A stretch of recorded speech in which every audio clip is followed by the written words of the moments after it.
The follow-up is simple. Ask a question, listen to the answer, then follow up. I'm your host, Noah Kozlov. Enjoy.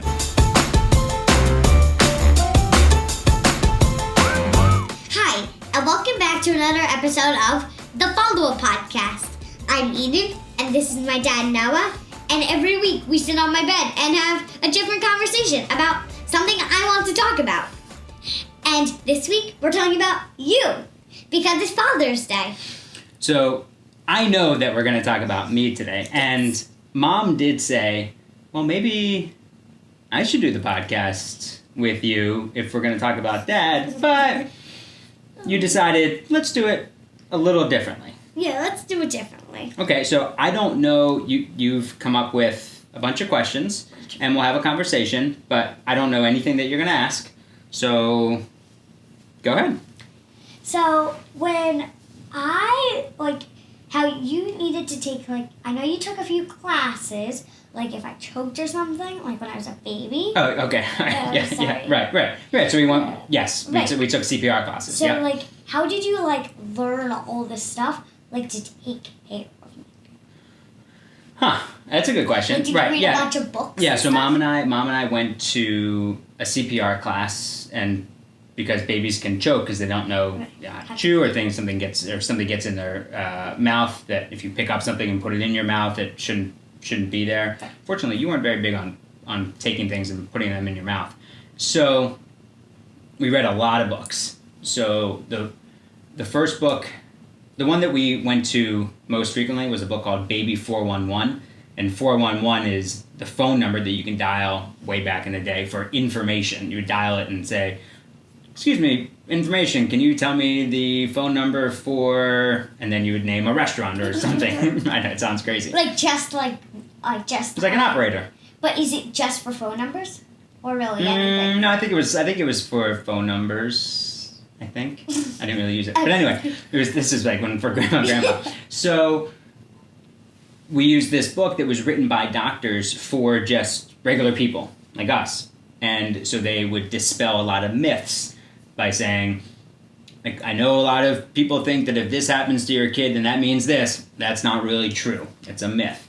They had a very easy index to open up to in the back that would tell us, oh, okay, rash on face. Okay, look, and then we look for it. And so I think that was probably the most helpful, because it told you a lot of things that were right, important. Right, exactly. And our doctor, Dr. Price, when Mom and I went there, I think the first time, he just said, do this, do this, do this. Other doctors will say, well, you could do this, you could do this. We didn't know what to do, so we don't want options. We just want to be told, hey, this is the best. Do this. This is the best thing. Right, you're the doctor. I don't know. You tell us what to do, and we'll do it. So that's what we do. And also, there was another book called I think it was called Wonder Weeks, to track your progress with physical things, emotional things, speaking, motor skills, that type of thing. And so we did a lot of reading. That's for sure. But look, no one knows how to be a parent. You just figure it out. I always tell. It's not one right way. No, there are a lot of wrong. There are a lot of wrong ways. But there's not one right way. Yeah, right. Everybody does. Exactly. So the two pieces of it. The one piece of advice that Mom and I got, or actually Mom wasn't at the wedding, but because you were almost born, but a pediatrician in Pittsburgh told me that you have to. You and your wife are going to be exhausted between the hours of 8 p.m. and 8 a.m. because the newborn baby is going to be up a lot, and you're going to say things to each other that you don't mean, but it's just because you're tired and flustered. So you can't take that stuff personally. You just have to forget about it, which is very helpful.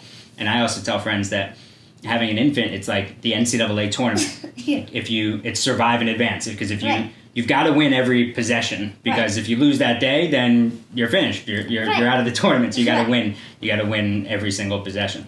Right. Mm-hmm. Yeah, but no one really knows how to do it. You just figure it out. Yeah. So when you were reading books and stuff, was there anything that really was really you thought hard into,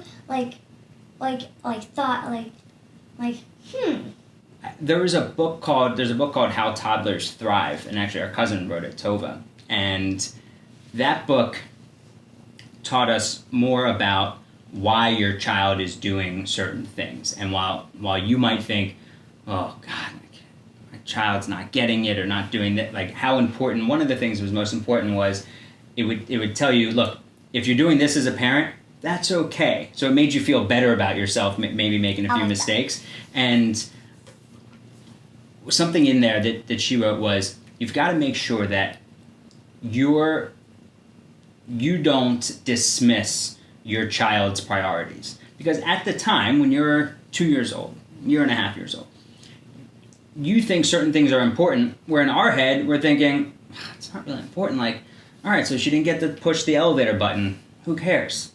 But your plan was, or you or any child, okay, I'm going to leave the apartment, because you're very, very schedule-oriented. I'm going to leave the apartment, I'm going to walk down the hall, and then I'm going to push the button. And if something goes wrong, then now that's thrown me off my plan. So we would understand, okay, yes, we understand, and there was a lot of that, we understand that you're upset, we're sorry. We understand, yes, we understand that is very upsetting. That is very upsetting. But then we were also big with being okay with changing a plan, not necessarily in an instance like that, but in other ways. Mm-hmm. So, like, when you said about, like, you're, like, about, like, I don't remember, but... you didn't even ask the question yet, and you said, like 6 times. Like, when you... So just slow yourself down. When you said, about, like, something like 8 p.m. and through 8 a.m., mm-hmm. like, was I a good sleeper? When I was, like, an infant, basically? Yeah, I mean, you Mom and I got very lucky. We kept you on a pretty strict schedule right away, and you started sleeping through the night at about 10 weeks. But yeah, early on, you've got to be, in the first few weeks, you have got to be woken up to eat. So, because you have to get up to a certain weight all the time when you go to the doctor. But you were a good sleeper. From day one, when we brought you home, we put you in the crib. So, you never slept anywhere else in our apartment when you were born, like, those first few years, except in your crib. And, I mean, there's all different opinions on that. Should the baby sleep in a bassinet, like a little carriage in the bedroom with the parents? That wasn't, Mom and I knew that wasn't going to be for us. And, like, this is your crib. This is why we got you a crib. This is where you're going to sleep. So we were very conscious of that. But yeah, you did help us out, for sure. How would you know if, like, when I started crying, like, if I was hungry or if I was tired or if I needed, like, milk or something? So that's a good question. And it's usually one of 3 reasons why a baby's crying. It's one of those 3. If you know that the baby's not hurt, okay? It's diapers, yes. dirty diaper. Yeah. And then, that's easy. It's an easy check. But imagine how crazy this is. Think about, like, if we didn't know if you had a dirty diaper or not. Yes. Okay? You lift your child up and you go, right? Yeah. Yeah. So I want you to think about that for the rest of your life. If Mom and I ever get on your nerves or anything, or for the rest of your life, I want you to think, I mean, they used to sniff my diaper to see if there was a poop in there to make me feel comfortable. Okay, that's what parents do. So there would be that. Tired, we would know early on because of your sleep schedule. Right. So if we weren't exactly on schedule, we could do everything. Mom was very good about writing everything down. Okay, slept from this time to this time. You never really took naps for very long, but you ate. You drank 4 ounces of milk. You drank 4 ounces of milk. So we would know. We would know, and then we'd try to hold you out to a certain time to go back to sleep, or to hold you out to a certain time to eat again, so you didn't get off the schedule. Because you didn't drink from a bottle. You didn't drink a lot at one time. So that frustrated us not with you, but that caused us probably the most angst, the most anxiety was we had to feed you a lot because you were only drinking about 4 ounces at a time. Some babies will drink 8 ounces or 10 ounces at a time. So I would need it like double the food to add up to like. Wait, double the amount of time. Like if say you ate at 2 o'clock, well then you'd have to eat again at 4 o'clock instead of maybe 2 o'clock and then. And then you 6 eat at o'clock. 6 o'clock again. Right. So yeah, things And like 8 that. o'clock. Right. So you eat a lot. Mm-hmm. Yeah. Do you Instead of think you eating were? at 2 o'clock and at 6 o'clock? Do you remember us sitting in the rocking chair feeding you? Yeah. You would in the middle of the night, because you'd want to be you're tired, but you're still a little bit hungry, and you'd be sitting there and you're going like this. So we would like blow in your face a little bit to wake you up, or we would take the bottle and we'd go like this with it on your lips like that to like get you like oh look there's some food here. And then Or like I and then can you'd feel be- something. Let's like see what it is. yeah, but they. So you see, Then they take up the exactly. So then you would wake up. To wake up. Mm-hmm. Yeah. So then you would wake up. But look, nobody knows what it's like until you're in it. So Yeah. Mom and I just always just tried to do our best. Mm-hmm. That's it. That's you figure it out because you've no other choice. Right. You just have to figure it out. So you think we did an alright job so far? Mm-hmm.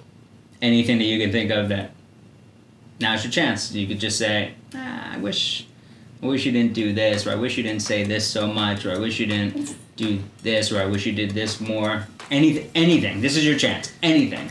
I don't think so. Really? I can't think of anything. Really? I guess we're doing a pretty good job. All right. Well, thanks for making it easy. You're welcome. I love you. I